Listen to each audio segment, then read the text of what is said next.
चलिए भाई, ये हो गया आज के टॉप कॉल्स। उससे पहले हमने बिग स्टॉक्स बातचीत कर ली, तो माइक्रो का तड़के स्टॉक्स पे से तड़का लगना शुरू हो गया। अब आपको आपकी स्क्रीन पे हर्षदा भी नजर आएंगी, जिनसे जान लिया जाए आज के सारे इंपॉर्टेंट स्टॉक्स इन न्यूज।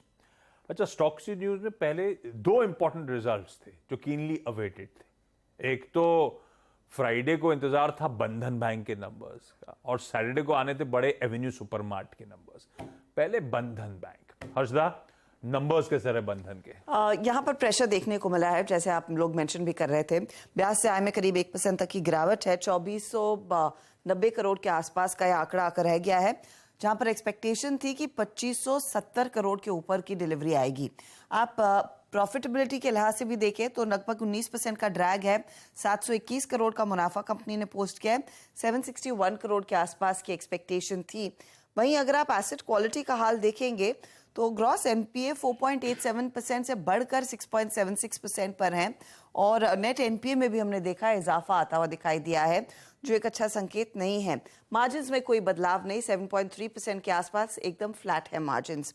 वहीं अगर आप डिपॉजिट का आंकड़ा देखें, ईयर ऑन ईयर ग्रोथ जरूर देखने को मिल रही है, करीब 16% का इजाफा। एडवांसेस भी नियरली 8% बढ़ते हुए दिखाई दे रहे हैं, लेकिन इनकी जो एमएफआई लोन है उस बुक में खासी गिरावट बनती हुई दिखाई दी है, और ये सालाना आधार पर 11.5% घटते हुए दिखाई दिए हैं।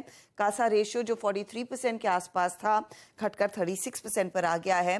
और ये ब्रोकरेजेस की तरफ से टारगेट्स हैं, बाय का कॉल है, लेकिन ज्यादातर ब्रोकरेजेस ने दरअसल अपने टारगेट कट किए हैं। तो ये नया टारगेट आया है जेफरीज की तरफ से 280 का कट होकर।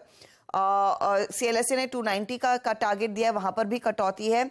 नोमुरा ने भी बाय रेटिंग रखी है, लेकिन 325 टारगेट था जो घटकर अब 270 के आसपास आ रहा है।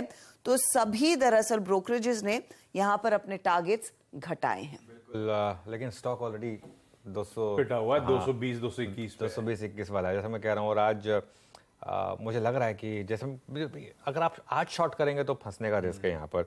कोटक की भी रिपोर्ट पढ़ रहा था मैं, जेफरीज की तो मैंने बताई बात आपको। कोटक का कहना यह है कि रिस्क रिवॉर्ड यहाँ से फेवरेबल है, क्योंकि एसेट क्वालिटी डिसाइसिवली फेवरेबल होने के चांसेस हैं यहाँ से। अब तक हुआ नहीं है, लेकिन मार्केट जो है वो मेरे ख्याल से पहले से प्राइस इन कर लेता है चीज़ों को, और प्राइस टारगेट रिड्यूस करने के बाद भी यहाँ से ऊपर ही प्राइस टारगेट। और पिछली बार भी जब ये प्रॉब्लम आई थी, स्टॉक 200 के नीचे नहीं गया था। मुझे नहीं लगता कि यहाँ ज़्यादा गिरेगा, लेकिन खैर मार्केट सुप्रीम है, जिस तरीके से मार्केट रिएक्ट करेगा उसको देख लेते हैं फिर उसके बाद। यहां से ज्यादा गिरने की गुंजाइश नहीं है। 270 280 था कुछ दिनों पहले, पिछले हफ्तों में पिटाई होते होते आज 220 पे खड़ा हुआ है फ्राइडे के अप मूव्स के बावजूद।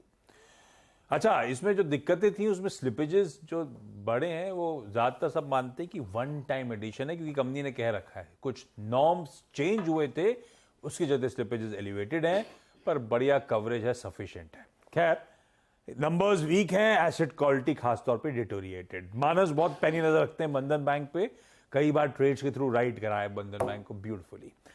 मानस भाई, चार्ट्स पे कैसा प्लेस्ड? बाकी कितना डाउनसाइड बचा है, फंडामेंटली वो अपनी जगह। चार्ट्स पे क्या लग रहा है आपको? देखिए, चार्ट पे अभी तक अगर हम ट्रेंड की बात करें तो वो नेगेटिव लगता है, क्योंकि लोअर टॉप लोअर बॉटम बन रहे हैं। तो आपको इंतजार करना है एक रिवर्सल का। देखिए, लास्ट सेशन में, फ्राइडे के सेशन में स्टॉक ने सपोर्ट जरूर लिया है, लेकिन ऊपर की तरफ जो एक बहुत ही इंपॉर्टेंट लेवल है 224 225, उसको ब्रीच नहीं किया है। तो केवल इंतजार करना है 225 के ऊपर के लेवल का। अगर 225 के ऊपर स्टॉक निकले तब आप एक पोजीशन ट्रेड लीजिए, जहां आपके स्टॉप लॉसेस 214 के रहेंगे, और फिर टारगेट बड़े सेट करिए, कम से कम 250 रुपए के। ओके, चलिए, बंधन बैंक का एक रिवर्सल का वेट करिए, और अगर वो मिलता है फिर 250 तक के टारगेट आ सकते हैं आपके पास। सैटरडे को नंबर्स आए एवेन्यू सुपरमार्ट के, जैसा हेडलाइन में कहा, ऑपरेशनली वीक क्वार्टर। तो हर्षदा के पास वापस चलते हैं, जान लेते हैं ऐसा क्यों। हर्षदा, कैसे रहे नंबर्स? ऑपरेशनली वीक है, इसीलिए एबिटा और जो मार्जिन्स की स्थिति है वो पहले आपकी स्क्रीन पर आ जाएगी। एबिटा का आंकड़ा है 1035 करोड़ पर, जहां पर मार्केट एक्सपेक्ट कर रहा था ये करीब 1150 करोड़ के आसपास कंपनी डिलीवर करेगी। तो वहां पर दबाव बना, सिर्फ 2.5% तक की ग्रोथ देखने को मिली है। मार्जिन्स को देखकर अब देखेंगे, थोड़ा सा पेन है। 8.7% के मार्जिन्स, मार्केट एक्सपेक्ट कर रहा था 10-10.5% के मार्जिन्स कंपनी मेंटेन करती हुई दिखाई देगी, वो हो नहीं पाया है। साथ ही साथ अगर आप अब दूसरे आंकड़ों पर आए तो मुनाफे का आंकड़ा देखिए, 659 करोड़ का यह आंकड़ा आया है, जहां पर मार्केट एक्सपेक्ट कर रहा था 750 करोड़ तक के नंबर्स देखने को मिलेंगे। 2.5% की ही वृद्धि देखने को मिली है। रेवेन्यू जो है वो रफली इन लाइन विद एक्सपेक्टेशंस है। 11,800 से 11,900 करोड़ का अनुमान था, उसी के बीचों बीच दरअसल मार्केट ने ये कंपनी ने डिलीवर किया। 18% तक का इजाफा रेवेन्यू में देखने को मिला है। अब इस पर्टिकुलर क्वार्टर में 3 ही स्टोर्स कंपनी ऐड कर पाई है, तो टोटल स्टोर्स की संख्या 326 27 के आसपास आ चुकी है। लेकिन कंपनी कहती है मार्जिन्स में दबाव क्यों है? दबाव इसीलिए आया है क्योंकि यहां पर लोअर सेल्स कंट्रीब्यूशन आया है इनके अपैरल साइड से और जनरल मर्चेंडाइज साइड से, इसीलिए मार्जिन्स दबाव में बनते दिखाई दे रहे हैं। हालांकि जनरल मर्चेंडाइज बिजनेस को लेकर कंपनी ये भी देख रही है कि रिकवरी के संकेत बनते दिखाई दे रहे हैं और ये प्री पैंडेमिक यानी कि प्री कोविड लेवल के काफी करीब आती हुई दिखाई दे रहे हैं। तो होपफुली सेकंड क्वार्टर ऑनवर्ड्स वहां पर और पिकअप देखने को मिल सकता है, ऐसी कंपनी की उम्मीद है। तो वो स्टॉक आप उस पर्सपेक्टिव से भी देखेंगे। ये फिलहाल ब्रोकरेजेस का व्यू है, जहां पर मॉर्गन स्टैनली और जेफरीज की जो राय है, मॉर्गन स्टैनली इक्वल वेट 3786 का टारगेट और जेफरीज होल्ड 3700 का टारगेट। यहाँ ये है एवेन्यू सुपरमार्ट डी मार्ट की कहानी। अच्छा, 18% का रेवेन्यू ग्रोथ, लेकिन हमने ऑलरेडी Q1 के अपडेट्स आए हुए हैं, वो डाइजेस्ट कर रखा था। जो नहीं पता था वो ऑपरेशंस और ऑपरेशनली वीक है। मार्जिन से 130 बेसिस पॉइंट्स का दबाव दिखा रहे हैं जब एक्सपेक्टेशन थी फ्लैट। तो ऐसे में मयूरेश, फंडामेंटली एवेन्यू सुपरमार्ट 3800 3900 के आसपास, हाँ शायद वैल्यूएशन अभी भी रिच हैं, लेकिन जैसे हुआ करते थे उससे तो काफी हद तक कूल ऑफ हैं। देखो भरोसा बन रहा है स्टॉक पे या नहीं अभी? तो आशीष जी, आई थिंक जैसे नंबर्स आए हैं काफी विपरीत नंबर्स आए हैं, क्योंकि जो एक्सपेक्टेशन थी कि थोड़ी मार्जिन में एक स्टेबिलिटी दिखेंगी, और जैसे हर्षदा जी ने कहा, आई थिंक जो इनके अदर बिजनेस सेगमेंट्स है, जो जनरल मर्केंडाइज और अपैरल होता है, वो ऑफसेट करते हैं उनके जो ग्रोसरी वाला सेगमेंट है उसके मार्जिन को। बट मार्जिन डेफिनेटली दबाव में आए हैं। ऑब्वियसली सेल्स और सेल्स पर स्क्वायर फीट ये कमेंडेबल है, अभी भी वहां पे हमने वॉल्यूम और वैल्यू ग्रोथ दोनों देखी है। बट कहीं ना कहीं I think margin compression is reality at this point of time. Competition intensity is serious threat ये बिजनेस को, along with online aggregators as well. और इसलिए मुझे लगता है आई थिंक स्टॉक में शायद एक सेंटिमेंटल नेगेटिव रिएक्शन जरूर आ सकता है।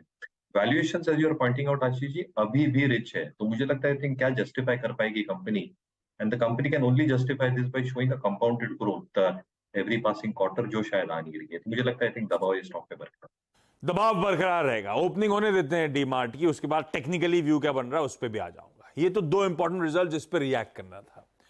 ऐसी 2 और इंपॉर्टेंट दिग्गज स्टॉक्स जिनकी आज रिएक्शन की तैयारी करनी है। एक है कोटक महिंद्रा बैंक, जहां पे उदय कोटक साहब का शेयरधारकों को एक लेटर आया, चिट्ठी आई। और दूसरा है वो कुछ कई सारे फोर्टनाइटली रिव्यू, हर 15 दिन की रिव्यूज में कुछ नहीं बदला था, एकदम से विंडफॉल वापस लौट आया और उसके लिए लक्ष्मण रेड्डी है। तो हर्षदा के पास पहले चलता हूं कोटक के लिए, उसके बाद लक्ष्मण के पास जाएंगे। ये लक्ष्मण की मूंछें बड़ी गाढ़ी हो रही हैं, दिखाइए जरा फिर से। फुल फ्रेम में नहीं दिखाएंगे क्या? चलिए, क्या लक्ष्मण चमक रहे हैं, एक मूंछें और गाढ़ी हो गई है कुछ। मुझे बताया गया कि आशीष जी सुबह सुबह आपके इंतजार में बैठे हुए, इस वजह से मैं बिल्कुल तैयार होकर आया हूँ आपके पास। काफी अंदर तक तैयारी करी है लक्ष्मण ने, लेकिन लक्ष्मण नया ऑफिस का भी, अच्छा नया अभी ऑफिस पहुंचे क्या सुबह नए वाले? नहीं, आज सुबह हमने वीरेंद्र जी को बोला था कि आप ऑफिस का उद्घाटन करिए, पीछे से मैं आऊंगा। तो ऑफिस का उद्घाटन वीरेंद्र जी ने कर दिया है, मैं पीछे से पहुंचूंगा तो कुछ देर बाद। व्यू बहुत अच्छा है वहां से। कैमरा पैन कर सकते। अच्छा, जब वीरू जुड़ेंगे ना 9 बजे डॉक्टर साहब, तो अपन वो कैमरा फिर से पैन करके नया वाला स्टूडियो दिखाएंगे, पैनल को अपने पूरे। ठीक है, पहले हर्षदा के पास चला जाए। हर्षदा जी, उदय जी क्या कह रहे हैं? उदय कोटक ने इनफैक्ट अपनी जो चिट्ठी लिखी है शेयर होल्डर्स को, उन्होंने साफ कह दिया है कि देखिए होल्ड टाइम पद जब ये छोड़ेंगे तब हम वो एक नॉन एग्जीक्यूटिव रोल में रहेंगे। ये याद रखिएगा, इस साल के अंत तक यानी कि दिसंबर 23 तक कंपनी के एमडी और सीईओ के पद को उदय कोटक को नॉर्म्स के हिसाब से छोड़ना है। तो वही बात वो रीइटरेट करते हुए दिखाई दे रहे थे कि जब वो होल टाइम रोल से उतरेंगे तो नॉन एग्जीक्यूटिव भूमिका में और एक स्ट्रेटेजिक निवेशक की भूमिका में दरअसल दिखाई देंगे। उन्होंने एक और चीज मेंशन की है, वो कहते हैं कि बहुत अनयूजुअल है कि इस आज के दौर की बैंकिंग में कि कोई एक शख्स 26% की स्किन इन द गेम एक पर्टिकुलर एसेट में रखे और हमेशा इमोशनली अटैच रहे, और उनका इमोशनल ड्रीम तो यही था कि टू मेक इंडिया प्राउड। तो ये भी उन्होंने इंडिकेट किया है। अब देखना है कि वो अपने स्टेक को थोड़ा सा ऑफलोड करते हैं या फिर 26% तक ही बने रहेंगे, लेकिन क्लियर कट उन्होंने कह दिया है कि नॉन एग्जीक्यूटिव रोल और साथ ही साथ एक स्ट्रेटेजिक शेयर होल्डर के पद में ये दिखाई देंगे जब वो एमडी एंड सीईओ का पद छोड़ेंगे। सब पता है तो हमें दिसंबर तक जाना है उनका। ऐसी कोई ये अंडर परफॉर्मर है, कोई ऐसी क्लैरिटी लेटर तो दी नहीं कौन नया नाम और ये मैं इसको स्पॉटलाइट में डिस्कस करूंगा वैसे। अच्छा। बट अगस्त तक इनको 3 नाम देने हैं, जिसमें 2 इंटरनल नाम होंगे, एक आउटसाइड का नाम भी होगा।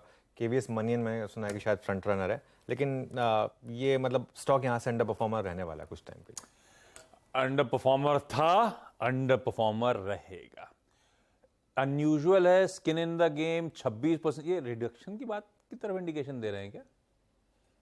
मैं आई डोंट नो आशीष, वो देखना होगा, क्योंकि आई वाज क्वाइट सरप्राइज्ड कि उन्होंने इस तरह की स्टेटमेंट दी, क्योंकि वो बेसिकली ये कह सकते थे कि हम इनफैक्ट कमिटेड हैं अपने स्टांस को लेकर, इस कंपनी की ग्रोथ को लेकर, रेगुलेटरी नॉर्म्स को लेकर, लेकिन स्पेसिफिकली वो कहते हैं, और मैं कोट फिर से करना चाहूंगी, it is unusual in today's world of banking anywhere to have an individual with about 26% skin in the game with disproportionate family assets in one stock. तो अब क्या ये इशारा है कि वो अपने स्टेक को ऑफलोड करेंगे या नहीं, इसको आपको रीड बिटवीन द लाइंस करना पड़ेगा, लेकिन देखना होगा, वो इवेंचुअली उन्हीं की तरफ से आएगा। इसे डिकोड नहीं करते, देखते हैं जैसे जैसे कुछ अपडेट्स आएंगे, मुश्किल है इसको कुछ डिकोड कर पाना। लेकिन Sachin, Kotak Mahindra bank under performer आपकी स्क्रीन पर है, क्या करना चाहिए? देखिए, यहाँ पर मुझे लग रहा है अभी भी स्ट्रक्चर में कोई मेजर चेंज नहीं है। इनफैक्ट डेली चार्ट पे एक डबल बॉटम फॉर्मेशन हुआ था 1800 लेवल के आसपास का, वो आई थिंक एक काफी कॉन्क्रीट सपोर्ट जोन है। और अगर डिक्लाइंस मिलते भी है तो आई थिंक 1850 के आसपास मुझे लग रहा है वापस थोड़ी खरीदारी की जा सकती है। मोमेंटम के लिहाज से 1900 का लेवल मैं देख रहा हूँ, 1910 का लेवल अगर निकल जाता है तो एक्सपेक्टेशन यही होगी कि एक अच्छा रिबाउंड इस पर्टिकुलर स्टॉक में आना चाहिए। ट्रेडिंग के लिहाज से 1935 तक का टारगेट यहाँ पर अवेलेबल है, एंड पोजिशनली मुझे लग रहा है 1980 तक भी ये पर्टिकुलर रैली एक्सटेंड होनी चाहिए। तो अगर डिक्लाइन मिलते भी है तो मुझे लग रहा है खरीदारी करनी चाहिए। कोटक महिंद्रा बैंक पे व्यू लक्ष्मण के पास चला जाए और जाना जाए ये विंडफॉल टैक्स रिलेटेड इस बार फोर्टनाइटली अपडेट्स क्या कहते हैं। Lakshman, good morning. जी गुड मॉर्निंग। दरअसल कई हफ्ते गुजर गए कि सुबह आप मुझसे पूछते नहीं थे कि विंडफॉल टैक्स का क्या हुआ, तो फाइनली नोटिफिकेशन आ गया वीकेंड में, और एक बार फिर से विंडफॉल टैक्स बढ़ा दिया गया या फिर कहें कि लगा दिया गया है, क्योंकि अब तक 15 मई से लेके अब तक विंडफॉल टैक्स 0 था। अब वापस से विंडफॉल टैक्स 1600 रुपये यानी 1600 रुपये पर टन के हिसाब से विंडफॉल टैक्स लगाया गया है। और ये विंडफॉल टैक्स जो है कच्चे तेल के घरेलू उत्पादन पर लगाया गया है, और कई जगह नोटिफिकेशन में या कई अखबारों आप पढ़ेंगे स्पेशल एडिशनल एक्साइज ड्यूटी के तौर पर लिखा गया, लेकिन उसी को विंडफॉल टैक्स कहते हैं बोलचाल की भाषा में।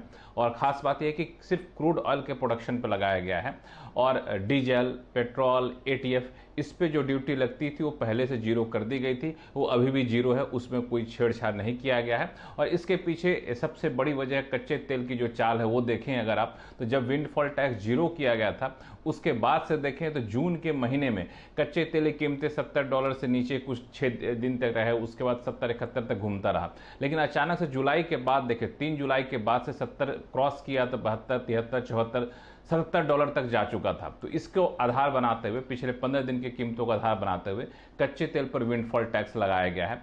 चूंकि एटीएफ और डीजल और पेट्रोल, इस पर जो टैक्स लगता था वो एक्सपोर्ट के आंकड़ों के आधार पर लगता है, तो ऐसा लगता है कि इनका एक्सपोर्ट बहुत ज़्यादा नहीं हो रहा है, इसमें बहुत ज़्यादा बढ़ोतरी नहीं हुई है, इसलिए इस पर कोई टैक्स नहीं लगाया गया। ये जो टैक्स है अब इसके बाद देखना हो कि अगले 15 दिन बाद सरकार किस तरह से बदलाव करती है। हालांकि काफ़ी हद तक निर्भर करेगा इस बात पर कि कच्चे तेल की चाल कैसी रहती है।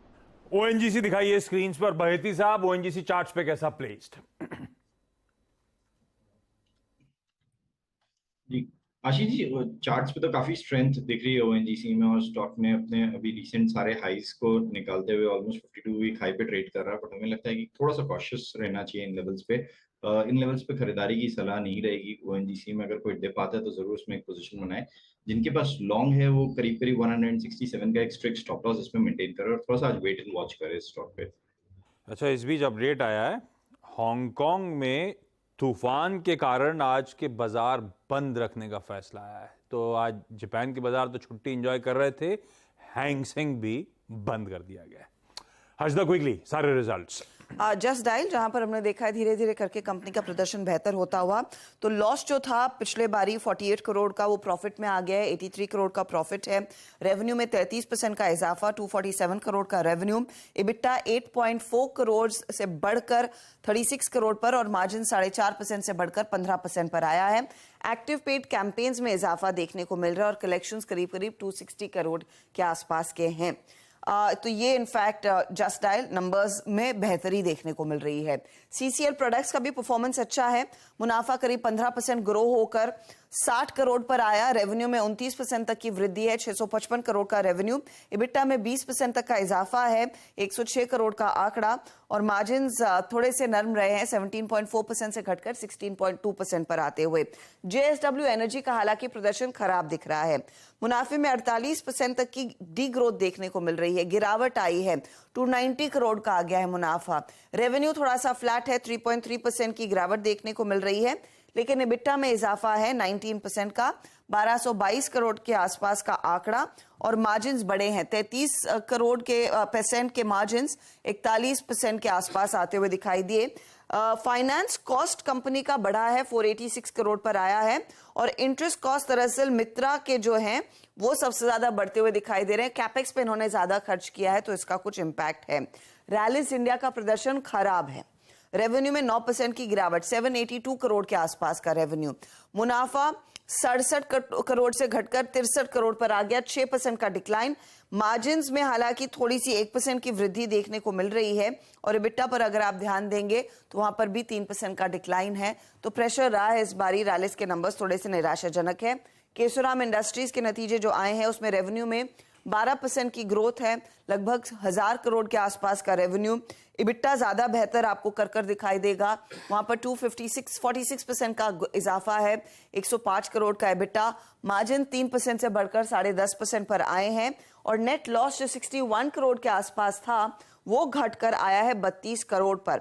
इसमें सीमेंट बिजनेस में अच्छी ग्रोथ देखने को मिल रही है रेवेन्यू और इबिट्टा फ्रंट पर, लेकिन रेयन और केमिकल बिजनेस में अभी भी प्रेशर बना हुआ है। तो ये कुछ नंबर्स हैं जिस पर आज मार्केट रिएक्ट करेगा। और बाकी के कुछ important stocks news metropolis radar पर रखेंगे आशीष, क्योंकि यहाँ पर Q1 का अपडेट आया है। कंपनी कह रही है कोर बिजनेस रेवेन्यू ग्रोथ करीब 12% के आसपास की रहेगी सालाना।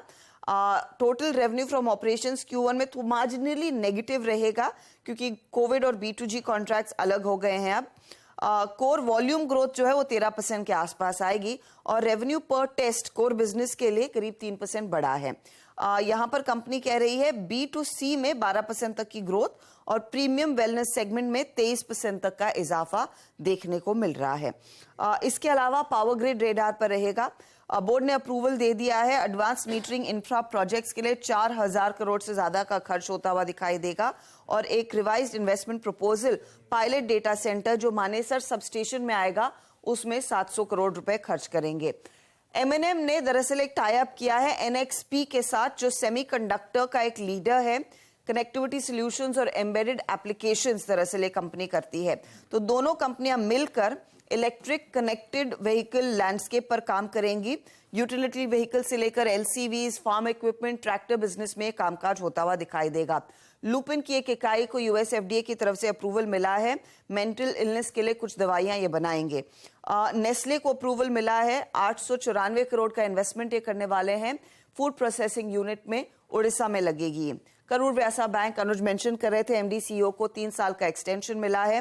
ध्यान रहे 29 सितंबर से कॉनकॉर वायदे का हिस्सा नहीं रहेगा, वो स्टॉक आप रेडार पर रखेंगे। और 21 जुलाई को आरती ड्रग्स की बोर्ड बैठक है, जहां पर कंपनी बायबैक के प्रपोजल को दरअसल कंसिडर करती हुई दिखाई देगी, वो स्टॉक भी आज खबरों में। रखिए इन तमाम स्टॉक्स को अपने रडार पे।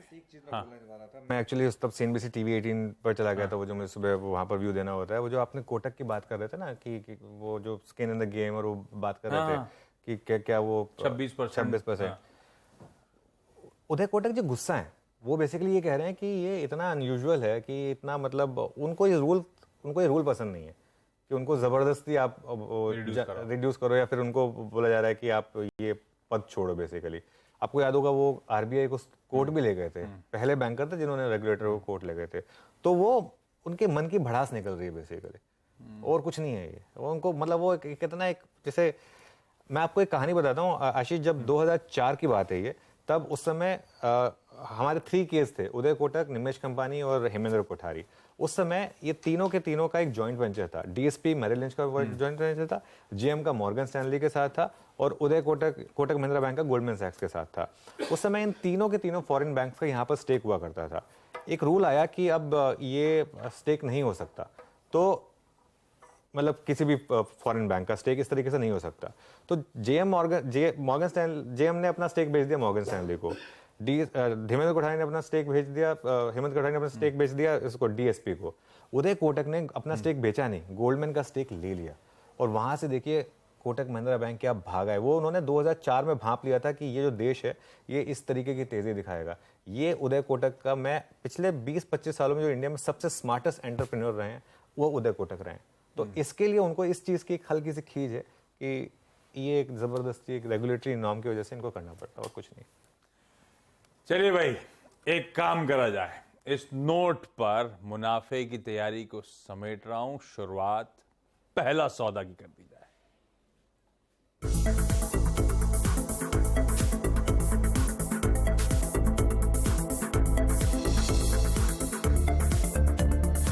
ये है पहला सौदा, सीएनबीसी आवाज मोतीलाल ओसवाल स्टूडियो से लाइव।